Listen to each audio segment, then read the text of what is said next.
Everyone welcome back to my channel. আজকে আমি কিন্তু ভীষণ ভালোভাবে ইন্ট্রো দিচ্ছি না, কারণ এই ভিডিওটা হচ্ছে আমার আগে করে রাখা ভিডিও, তো সেটারই আমি তোমাদের সাথে আজকে শেয়ার করব।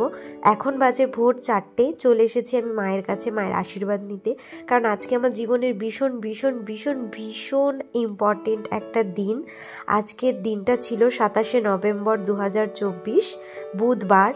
তো আমি এখন এসেছি মায়ের কাছে মায়ের আশীর্বাদ নিতে, কারণ জীবনে আমি একটা নতুন সময়ে আমি পা দিতে চলেছি, যার কারণেই এই ভিডিও করে রাখা। আর একটা বছর অপেক্ষা করেছিলাম যে 1 বছরের অ্যানিভার্সারিতে 1 বছর পূর্ণ হলে তবেই এটা আমি শেয়ার করব।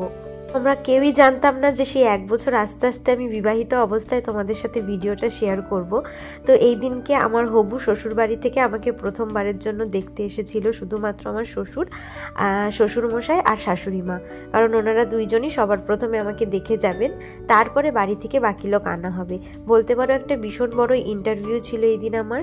আর আমি বরাবরই আমার মা বাবাকে বলতাম যে আমার বাড়িতে যেন যে কোনো একবার পাত্রপক্ষ আসে আর একবার এসেই যেন আমাকে পছন্দ করে নেয়, কারণ বারবার সেজেগুজে পাত্রপক্ষের সামনে বসার মতো মেন্টালিটি আমার কোনোদিনই ছিল না, আর আমার ভালোও লাগতো না।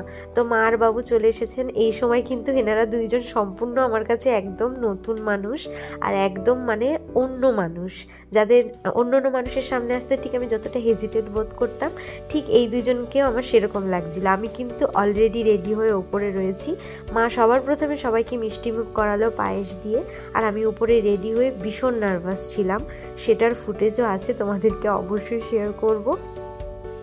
এই ফিলিংসটা শুধুমাত্র যারা প্র্যাকটিক্যালি ফিল করেছে তারাই বুঝতে পারবে, বাকিরা বুঝতে পারবে না। আর মার বাবু প্রথম এসেছিল, আর সেদিন স্যারের তো ছুটি ছিল, সেই জন্য উনিও এসেছেন বাইক নিয়ে পোজ মেরে। মানে একটা আলাদাই আর কি ভাবে ঢুকেছিলেন বাড়িতে। আর এই যে উপরে আমি রেডি হয়ে আমার ভীষণ প্যালপিটেশন হচ্ছিল, মানে চরম লেভেলের প্যালপিটেশন হচ্ছিল, বলার মতন নয়। আমি ভীষণ নার্ভাস ছিলাম, আর আমার ভাই ঠিক সেই মুহূর্তেই ভিডিওটা করেছে। তারপরে মা আমাকে এখানে নিয়ে যাচ্ছে, কারণ আমার বোন টোন তো কেউই সেই দিনকে ছিল না, যেহেতু পারিবারিকভাবে জাস্ট প্রথম দেখা। ভীষণ নার্ভাস ছিলাম, আর আমি নার্ভাস থাকলে আমার পেটে ব্যথা করে, পেটের মধ্যে গুড়গুড় করে কামড়ায়, মানে বলার মতন না। আমি যে কিভাবে গেছিলাম, আর এদিকে ঠিক আমার এই আজব মুখ আর আজব সিচুয়েশনের সুযোগ তোমাদের দাদাভাই উঠাচ্ছিল, একদম এই পাশে একটা ঘরের দরজা থেকে আমার মুখটা ভিডিও করছিল। আর প্রথমে এসে আমি মা আর বাবুকে প্রণাম করে নিয়েছিলাম, আর ওনারা, আমি কি লজ্জা পাবো, মা আর বাবু যেন আমার থেকে বেশি লজ্জা পাচ্ছিল সেরকম একটা অবস্থা। আর এই দিনকে না আমাকে বেশি কোশ্চেন করেনি এনারা, কেউই কোশ্চেন করেছিল আমাকে যেদিন পাকা দেখার জন্য এসেছিল সমস্ত আরও অনেক রিলেটিভসরা মিলে, সেই দিন আমাকে প্রচুর প্রশ্ন করেছিল। কিন্তু এই দিনকে শুধুমাত্র আমার নাম কোথায়, মানে আমার নাম কি, বাবার নাম কি, আর হচ্ছে আমার অ্যাড্রেস, এই জিনিসটাই শুধু জিজ্ঞাসা করেছিল, আর কতদূর পড়াশোনা করেছি ব্যাস। বাবু দিয়েছিল আমাকে 500 টাকা আশীর্বাদ করে, যে 500 টাকাটা দিয়ে আমি সিঁদুরের কৌটা কিনেছিলাম, যে সিঁদুরের কৌটায় আমি এখন বর্তমানে আমার হাজবেন্ডের দেওয়া সিঁদুর ইউজ করি। আর মা আমাকে দিয়েছিল নাকের আমি যে নাকের রিংটা পরে থাকি, আমার বেশিরভাগ ভিডিওতে ছবিতে দেখবে সেই নাকের রিংটা প্রথম মা আমার মুখ দেখে দিয়েছিল, যেটা আমার ভীষণ পছন্দ। হোক বড় হোক, বরাবর গিফট পেয়ে কিন্তু আমি ভীষণ আনন্দ পাই। এখানে গিফট পেয়ে নাই নাচছিলাম, এই যে এই নাকের নথটা দিয়েছিল। তো আমাদের দেখাশোনা কমপ্লিট, আর মা আর বাবুর আমাকে ভালোই পছন্দ হয়েছে, মানে আর কি পছন্দ হয়েছে। এবার আমি নিশ্চিন্ত, তাই আমরা এখানে দুজনের মিষ্টি মুখ করিয়ে দিচ্ছিলাম, তারপরে মাও আমাদের সবার মিষ্টি মুখ করিয়ে দিয়েছিল। আর আমার এত আনন্দ লাগছিল যে আমার সত্যি প্রথমবার পাত্রপক্ষ এসে আমাকে পছন্দ করবে, সেই স্বপ্নটাও আমার পূরণ হয়েছে।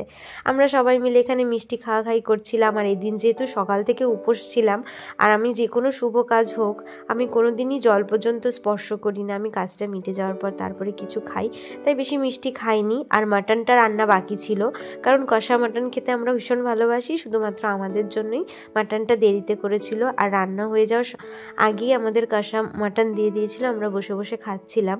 আর এই টাইমটা আমরা চাকদায় কিন্তু ভাড়া বাড়িতে থাকতাম, সেই জন্য আমাদের বাড়ি দেখবে অনেকটা ফাঁকা, এই মা বাবার রুমটাও ফাঁকা, কারণ খাটটাট সব তো চাকদাতেই নিয়ে যাওয়া হয়েছিল। দেখাশোনা টিফিন টাফান সব কিছু কমপ্লিট হয়ে গেছে। টিফিনে ছিল কালাকাঁদ, সিঙ্গারা, মিষ্টি, নিমকি। তারপরে আমি আমার সব থেকে এক্সপেন্সিভ ডিনার সেটটা আজকে বের করেছি, যেটা আমি আজকের দিনের জন্যই তুলে রেখেছিলাম। সেই ডিনার সেটে করে এখন সবাইকে খাবার আর কি সুন্দর করে সার্ভ করে দিচ্ছি। আর এই টেবিলে সমস্ত মেনু দিয়ে 3জনার বেশি ধরবে না, তাই শ্বশুরমশাই, শাশুড়ি মা আর আমার বাবাকে টেবিলে দিয়েছিলাম, আর তোমাদের দাদাভাই আর আমার ভাই দুজনে মিলে খাটে বসেছিল। এই সময় ভালো একটু অল্প স্বল্প গরম ছিল। তো এখানে মা এখন খাবার বেড়ে দিচ্ছে। এটা ছিল ছানার পায়েস, যেটা মা ভীষণ ভালো করে। আর আরও অনেক কিছু মেনুতে ছিল ভাত, ডাল, মাছের ঝোল, মাটন, চাটনি, দই, মিষ্টি, পাঁপড়, এক্সেট্রা এক্সেট্রা, বেশ অনেক কিছুই। তো এখানে সবাইকে সুন্দর স্যালাড ছিল, সবাইকে সুন্দর করে গুছিয়ে খেতে দিয়েছি। আর বরাবরই তো আমার পুরনো ভিউয়ার্সরা জানো যে আমি রান্না করে মানে সুন্দর করে সার্ভ করে খাইয়ে কতটা তৃপ্তি পাই। আর এই যে এই ঘরে দুজনা বসেছেন, আর এই ঘরে পাখা তো খুলে নিয়ে যাওয়া হয়েছিল, আর এই সময় কারেন্টটাও ছিল না, সেই জন্য দুজনা গরমের ভিতর খাচ্ছিল। আমি যার জন্য একটা পাখা এনে দিয়েছিলাম, সেটাতেই আর কি সেটা দিয়ে হাওয়া খাচ্ছিল আর খাওয়া দাওয়া করছিল। সবাইকে কিন্তু সুষ্ঠুভাবে খাইয়ে দেওয়া হয়েছে। আমি আর মা বাকি আছি। বরাবর আমরা যেটা করি, বাড়িতে অতিথি আসলে বা যে কেউই আসলে তাদেরকে আগে সুষ্ঠুভাবে খাইয়ে দিয়ে তবেই আমি আর মা খাই। মা আর বাবু বাড়িতে চলে গেলেন, আর গিয়মনি শ্বশুর বাড়ির নতুন গাছের অনেক অনেক ছোট ছোট বেগুন পাঠিয়েছেন।